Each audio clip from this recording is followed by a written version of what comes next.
अरे ओ चदरुआ, चदरुआ रे। हाँ पप्पा, हम पढ़ाता हम। अरे सुनते नहीं। अरे तुहार धिक्कार है साले, गाय गोरु किंजा का चारा कह दियो। अच्छा अब हम उनसे कहा जाए हैं साले, यही घर में पटैती करे हो बस। पटैती में तुहार जिंदगी बीते। हाँ ना रही तुहार अम्मा कि तुम्हें बतौती।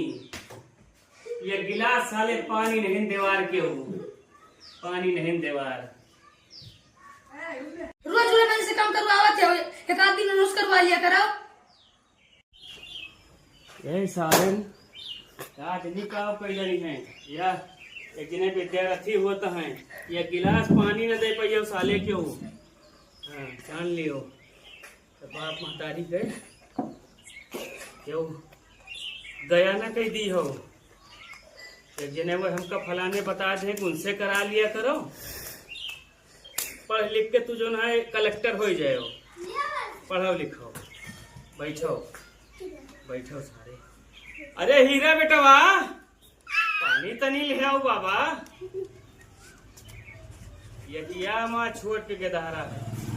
अरे इधर आओ इधर आओ, इधर चले आओ बेटवा, देख लियो छोड़ के गदहारा पानी लेके आता है।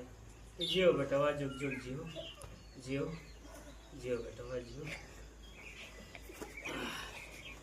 अब जाएगा समझ तुम्हें जाए किंचा खेते पाती काम करे तो कलेक्टर हो ही, कलेक्टर हो के हमारा बड़कवा झंडा गाड़ियो जाए ऊपर पाती पड़ा है। अरे हीरा बेटा तनी को बरवा उठा दो राजा। बाबूजी